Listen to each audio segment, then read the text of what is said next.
So you've got an engine problem. You ran a compression test. One cylinder's low, but now what? Is it the rings, the valves, or a blown head gasket? A compression test won't necessarily tell you that, but this test will. A leak down test uses compressed air to pressurize the cylinder and will lead you to where the pressure is escaping. So you listen to find it. Is it hissing through the exhaust? That's a valve not sealing. Do you hear bubbling in the coolant? Blown head gasket. Maybe it's pressurizing the crankcase. Think piston or ring problem. I've used this test for decades in my own shops to diagnose the real reason an engine's got low compression before I tear it down. It'll tell you where to look. In this video, I'll walk you through the exact steps, the sounds to listen for, and how to interpret the results. If you want real answer and not guesses, this is the test you're going to need.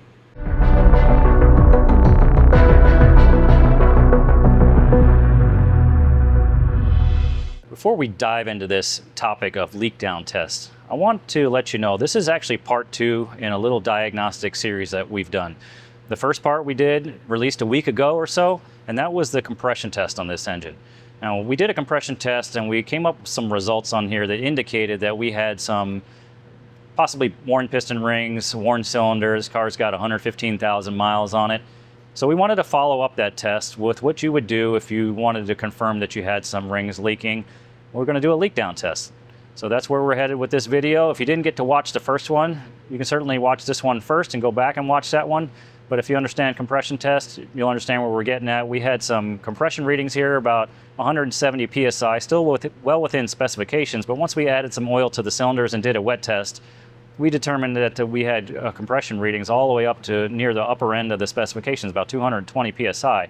The specifications are 217. So this engine really changed significantly once we added some oil to lubricate the piston rings and really start to seal up that gap between the pistons and the cylinders.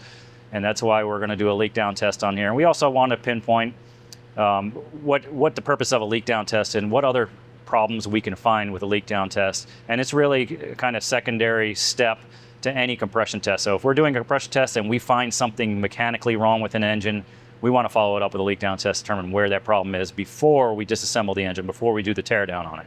We want to know if it's in the valve train, we want to know if it's a head gasket problem, we want to know if it's a lower end problem, and this test is really going to help us pinpoint that. Let's talk about this tool for a second and how we're going to implement it on this car. This is the cylinder leak down tester. What we do is we connect shop air to the tool, we dial in the regulator to zero the gauge here on this side, and then we're going to connect to the cylinder through a hose like we would a compression test. Screw it into the spark plug hole. We're going to air that cylinder up. Now, it's important that we do this the right way or the results are useless to us. We need to get that cylinder, whichever one we're testing, up to top dead center on the compression stroke. And the reason for that is we don't want an exhaust valve to be open. We don't want an intake valve to be open. We need both of those valves closed on the compression stroke in order to get the cylinder to pressurize. Okay, otherwise we're going to have leakage 100% either out one of the two valves. Okay, now if we have it set up correctly and we had a bad valve, well, we might still have 100% leakage, but we need to make sure we know we're on the compression stroke and we need to make sure that the valves are closed. Okay, so we'll do this test here. We're going to get connected and then we'll show you what we'll see. We need to prepare this engine in order to perform this cylinder leak down test. One of the challenges of a cylinder leak down test is finding top dead center on number 1 on the compression stroke. So we talked about this a little while ago. If we're not on compression, then we're probably on exhaust at top dead center. And if we're on exhaust, then we're definitely going to have 100% leakage. So we want to make sure we're on compression. How we're going to do that is we're going to use this hose that comes with the tester. And then we're just going to tap this engine around very, very slightly until we get to top dead center. We're going to know that because we're going to have a little puff here. So let me show you this. I'm going to use my little starter button. For those of you that didn't watch my other video, I've got this little tool tapped into the starter relay so that I can activate the starter with a button, okay? And what I want to do is I'm just going to tap this starter. I want you to listen for the puff that comes out of here. When I get a puff with my finger over here, that means that we're on compression stroke, okay? But the challenge now is not to pass it. So we want to catch it as the piston's coming up, not as it comes all the way up and back down. We don't want a strong puff, we just want a little so we can rotate it, the engine by hand, the rest of the way to top dead center. So let's check it out. Okay, so you heard that puff. Okay, so we just, if I look down here at the marks, our top dead center mark on the harmonic balancer has just passed the little degree graduations on the indicator. So we're going to go ahead and back this up just a tiny bit. Now I want to show you one other little trick that I like to do. I like to take a screwdriver, make sure it's straight down in the cylinder so it doesn't interfere with anything, and then I just kind of rotate this around. You should see this red handle come all the way up and stop, and when I pass top dead center, it'll start to go down again. So see, it's going up, and I just passed top dead center, so now it'll start to go down again. You see it? And then if I go the other way, it's going to come back up. Okay, so this is how I know I'm at top dead center. Now I'm just going to line this up to the 0 mark. Now it's really important during this test that piston is really at 0. We don't want it to have any motion going down because it's going to be easier for the compressed air we put in the cylinder to rotate that crankshaft, okay? So if we do that accidentally, you're going to hear the engine move, and then we're going to get 100% leakage regardless, because now we're not at top dead center on compression anymore. So part of the trick here is to make sure the engine doesn't move at all. Now I've had some cars that are really challenging where I really had to put a breaker bar on the front of the engine and then air the cylinder up to keep it at top dead center. So this might be the case if you're doing this test at home. You may need something to hold it with, but let's put some air in this cylinder and see what it looks like. Top dead center, compression number 1. You can see I've got our tool connected here, and I've got our gauges pretty much set to 0. There's a little pressure regulator on here, and you kind of want to set this just so it reads right at 0. That's kind of how you zero the gauges. So right here it's just floating and wandering a tiny bit. They've got a little range they show you is okay on there, but pretty much want it at 0. And then we're going to connect this and put this air, this pressurized air, into the cylinder and see what happens, okay? Oh, there it is. Okay, so the engine didn't rotate. I can still see here we're at top dead center. Our timing marks are lined up, and we're starting to force that air pressure. We got about 90 pounds or so going in the cylinder. And what we want to do now is we want to check the readings on here. So it's telling us right now the gauge is reading at the bottom of the low. Maybe we're about 12, 13% cylinder leakage right now.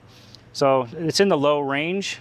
It's not excessive, but what we want to do now is just kind of listen, because we know this thing's got some worn piston rings on it based on our compression test earlier. And I can also tell you, we recently did the compression test on this before filming this video for the leak down, and we put some oil in the cylinder, so that's helping seal this up a little bit too. If we did this on a dry engine, we would see this cylinder leakage go up quite a bit, I'm sure. Right now we've got a little bit of sealing effect from the actual oil that we put in the cylinders, that lubrication and that film that's going between the piston rings and the cylinders themselves. Okay, so we're anticipating to have some of that air pressure blowing past the rings and into the crankcase. So I put my ear down here, and I can hear some air through the valve cover. I've got the oil cap off, and I can hear some of that air pressurizing the crankcase. So I want to take my mic off here. I want to see if I can give you a little bit of a listen to the sound it makes.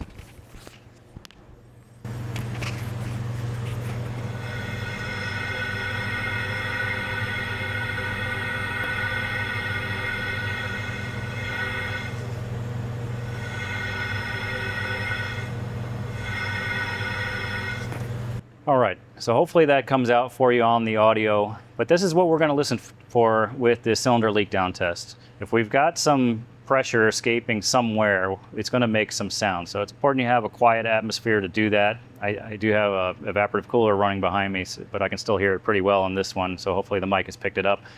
But if you had some of that noise escaping from the tailpipe, that would indicate you've got some leakage past the valve on the exhaust side. If you had that coming out of the intake, we'd want to take this air duct off probably and listen closely in there. I've had some cars where you might need a stethoscope, the end of a stethoscope with a vacuum hose on it or something, or even just a vacuum hose. It helps you listen for some of those sounds sometimes. But if you're chasing a problem, it's going to be fairly obvious. You shouldn't need to listen that hard. But if you have some leakage coming out the intake side by the throttle plates, then you've got an intake valve that's leaking as well. So just keep that in mind. That's what we're looking for. And we talked about if we had a blown head gasket and it was leaking into a water passage or a water jacket, you would likely have some bubbles coming out of the cooling system here, right around the radiator, okay? So that would be a good indication that your cylinder head gasket's blown. And the other thing that could happen is you could also have a cylinder head gasket that's not blown to a coolant passage, but it's blown to another cylinder. So there's a very thin spot in the cylinder head gasket that separates the two cylinders, any of the two cylinders on this engine. And sometimes they rupture between them, and it'll take that pressure that you're putting in cylinder number 1, maybe, if you had it was blown between 1 and 2, and it would put that pressure in number 2. So you could actually listen in the number 2 spark plug hole and you would hear something there. So those are the scenarios where you might hear escaping. It's either going to go into another cylinder, it's going to go into the crankcase, it's going to go into the exhaust, it's going to go into the intake side, or you might see it in the cooling system. Those are the 5 choices you have for cylinder leakage. And I haven't seen anything other than that, and there shouldn't be any reason for it to be going anywhere else, okay? So that helps us narrow down where the problem is. Now, if we wanted to continue this test, it's also challenging. Not quite so easy because we only have one top dead center mark, and that's only for cylinder 1. So now you say, well, Keith, what do we do here? Well, we have to move through the firing order to the next cylinder that's going to be a top dead center. Okay, so a firing order is very specific to the engine. This particular engine is going to be 1, 3, 4, and 2. So we're going to fire cylinder 1, then number 3 is going to come up top dead center, ready to fire. Then number 4 is going to come up top dead center, ready to fire. And then number 2 is going to come top dead center, ready to fire. And then it repeats back to number 1 again. So we already know we're on number 1, top dead center, compression stroke. It's ready to fire. What we need to do is we're going to rotate this engine very slowly, and I'm going to show you again with the screwdriver what I like to do. We're going to bring up the number 3 cylinder to top dead center. We don't want to pass that. That means we're on compression number 3, ready to repeat this test on cylinder number 3. Let's go for it. You can see here I'm at top dead center number 1. If I was to draw a little imaginary line here and say where this screwdriver only goes this far, and then I bring this over to cylinder number 3, it's going to be all the way at the bottom of its stroke. You can see I can go way down in the hole and even drop it even further. Right, so now my mark here is bottom dead center. It's eating up this much screwdriver all the way down to the piston. If I put it here, you can see this is the travel of the piston basically, right? So what I'm trying to do now is I'm trying to bring this up in the direction of rotation because I'm following the firing order, 1, 3, 4, 2. So we want to go clockwise on this engine until we bring number 3 up to top dead center, okay? So here we go. Okay, now you see the piston starting to drop again. So we're going to bring it backwards just a little bit. Okay, I go back, it's starting to drop again. I want to go just back up a little bit more. Remember I told you I want to be right on top dead center. I want to keep this thing from rotating at all. I feel it stopped moving there and it's actually started turning down. It's really important we get this right so we don't push the piston down with the air pressure. Let's go ahead and put the tool in and see if we can get something out of number 3. Now I can tell you guys, there is also another way to do this. It's a little bit easier, just requires a little more work. If you pull the valve cover off and you look at the camshaft lobes on it, they should both be on the base circle of the cam. If you don't know what the base circle is, it's basically the part that's it's round, so it doesn't have the hump on it, right? So when you look at a cam lobe, it's the half of it is the base circle. It's perfectly round, circular, and then the other half is where the lobe, the bump, starts to come up on the camshaft. So you'll see that both sets of intake and exhaust lobes will be on the base circle, okay? And that will let you indicate that you're at compression stroke on that cylinder, okay? So if you wanted to pull the valve cover and do this test, you would know for sure.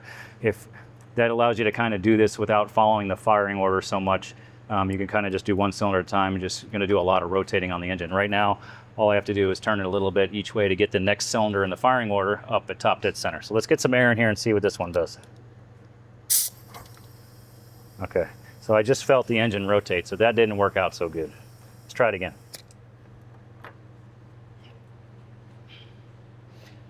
Let's do this. Let's bump this one around.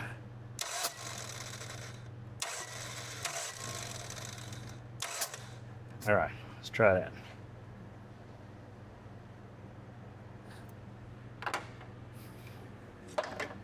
It's a little tricky without that top dead center mark to get this thing lined up perfectly.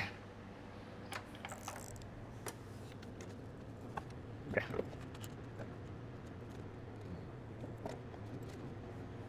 Okay, let's try this again.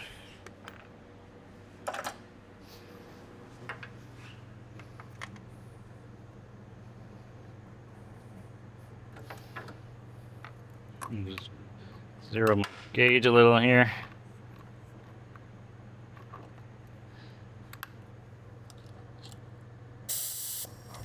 Oh, did it again. All right, so this is a good example here where we're gonna have to put something on the front of the engine in order to hold it still while we do this. So let's show you how to do that. All right, so I've brought my piston back up to top dead center on number 3. Got a little puff out of there. I brought it up to the very top with the screwdriver, and I put a breaker bar here. Now I've got it kind of wedged on the crankshaft bolt. And I brought that piston just a hair where it's ready to come down again. This way I know which direction my ratchet might move, or my my breaker bar might move. If the air pressure tries to move the piston, it's going to try to come this way. So let's go ahead and hook up that air and see what we've got. I'm going to hold this here just to be safe, and we'll hook this up.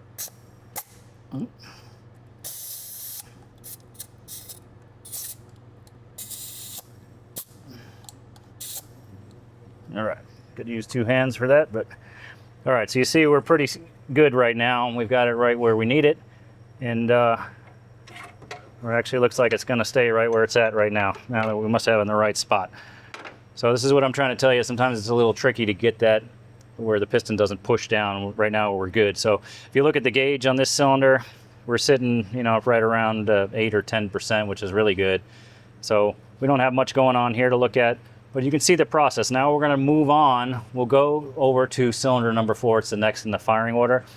The nice thing about cylinder number 4 is it pairs up with cylinder number 1, so we can use that TDC mark that we have on the crankshaft balancer, where we can't do that for 2 and 3 cylinders in the middle of this engine. So 1 and 4, both pistons move up and down together, and then 2 and 3, they both move up and down together. So we know if 1 has got marks on the crankshaft, then 3 must also. It's just going to be on a different section of the 4 strokes. Okay, 4-stroke cycle engine. We've got intake, compression, power, and exhaust. The opposing cylinder, the opposite cylinder, is going to be on the opposite stroke. Okay, so here we go.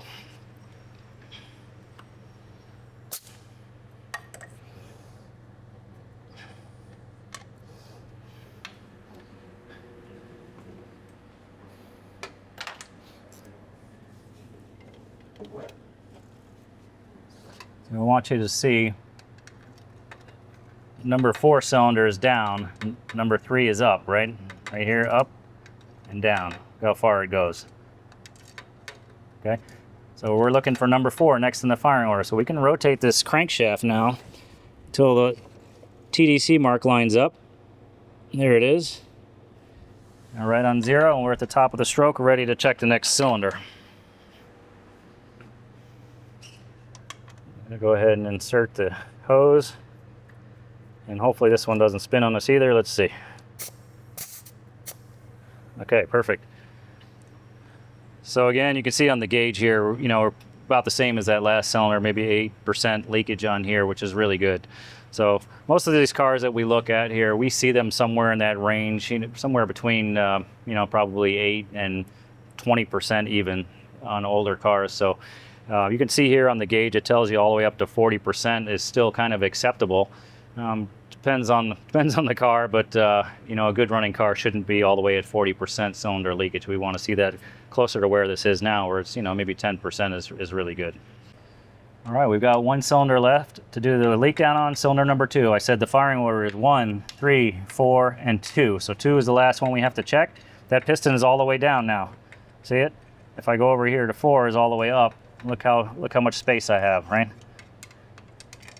See that? So we're going to go ahead and turn this engine until we get to top dead center.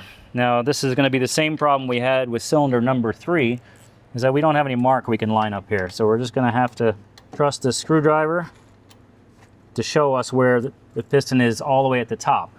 Now it's also, I should probably mention here that you've got quite a few degrees of crankshaft rotation where the piston doesn't move up or down. Okay, and you really want to try to find the center of those two. So right here is starting to go down. We'll see if I don't think I can really describe it to you on camera, but I'm going up now, and now my screwdriver has stopped, and I'm going to rotate this crankshaft, and I've probably gone a few degrees, maybe 5, maybe even more degrees, and the screwdriver really didn't move. Okay, so we're just really trying to find that exact top dead center, and this is the problem I had with the other cylinder where it wanted to rotate. That's why I'm telling you, if you can find the exactly top dead center, you should be good. Let's give it a try and see if we can do this without holding the engine. All right, well, our gauges are zeroed. We're gonna hook this up and hopefully nothing moves. Perfect, okay? So we must have got it right in the middle there. Now you can see cylinder leakage, again, same as last cylinder. So everything's showing fairly well on here. Now I can tell you that cylinder number 1, I believe, was the one that had the most leakage. We were, you know, maybe an extra 10% leakage on that one. And that also corresponds with the spark plug that we took out of here. If you guys didn't watch the first video where we did the compression test as we were taking the spark plugs out, I noted that cylinder number 1 had a little excessive discoloration of the spark plug compared to the other 3 cylinders. So this cylinder has clearly got some wear and tear on it. Not enough to stop the car from running, not enough to cause an engine misfire, but definitely enough to probably consume a little bit of oil out of that cylinder, and certainly to show in the tests that we've done between the compression test and the cylinder leak down test. Okay, so that's the premise of the 4 cylinders on there. Now I want to do one more thing for you. I'm going to rotate this engine around some more, and I want to demonstrate to you what we might hear out of the exhaust, to see if I can get that right on the intake, either way, but see if I can kind of demonstrate what the gauges look like. If you had a burnt valve, let's say you had an exhaust valve that was burnt, show you what the gauges might look like, and then what we'd hear in the exhaust. Hopefully we get that with the mic too. So I've rotated this engine around now, same cylinder, cylinder number 2, coming back up, again, close to top dead center, the exhaust valve is starting to open in order to expel those burnt gases out of the cylinder. And then I hook the tool back up, and you can see from the readings here, I've got almost 100% leakage, okay? This is a good example now of what you might look for. If you had a burnt valve, you'd probably have 70, 80, or 90% leakage easily, depending on how bad the valve is burnt. If you had a valve seat that dropped out, that would be the same type of thing. And this is where I'm telling you, you have to listen. So we're gonna go to the back of the car. You see the gauges. We know we've got an exhaust leak because I got the exhaust valve open. We'll go to the back of the car, and I wanna show you what that looks like back there. Over here at the tailpipe, what I like to do, I usually like to put my hand over it, but leave a very small opening, and I can feel a nice breeze coming out of the tailpipe here. If I listen, it's blowing me in the face. And what I want to try to do is I'm going to get my microphone here, and I want to see if you guys can hear this air hissing out of this tailpipe. Okay, it's not super obvious. You really got to look for it and listen for it. What you're hearing.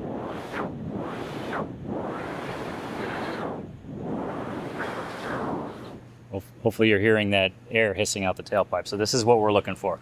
Now, if you only had 40 or 50% leakage, this would be substantially less, right? So even more important to put your ear all the way up to the exhaust pipe and really listen carefully and see if you hear anything. It also helps sometimes if you disconnect the air and reconnect it. When you disconnect it, the noise goes away completely because we don't have any air pressure in the cylinder. You reconnect it, you might hear something more, right? So don't be fooled. Sometimes you have to listen a little bit careful. It's not going to sound like Niagara Falls. You know, you got to get in there close and to make sure that you've got some air coming out of there. Like I said, this one is very obvious. I've got almost 100% leakage. So as soon as you put your hand over there, you can feel it blowing out of there. All right. And hopefully you guys could hear that on the microphone. All right. Now that I've walked you through the entire process of doing a leak down on all 4 cylinders on this car, I hope you understood the entire process. I thought it was good that we had a challenge with that one cylinder where the engine wanted to rotate, because it's good that I show you how to do that, how to deal with that if it happens to you on your own. And I also want to just kind of recap the difference between a compression test and a leak down test. So a compression test is always the first step, right? We need to determine if we have a cylinder that's misfiring. Let me give you an example. If we have a cylinder that's misfiring, we need to determine, is it an ignition problem, a fuel problem, an air mixture problem? Are we burning coolant in that cylinder? Do we have a valve problem, mechanical problem, a piston problem? We don't really know, right? We know all those things can contribute to a cylinder misfiring. We don't exactly know what the problem is, right? So a compression test will help us remove a mechanical problem as the problem.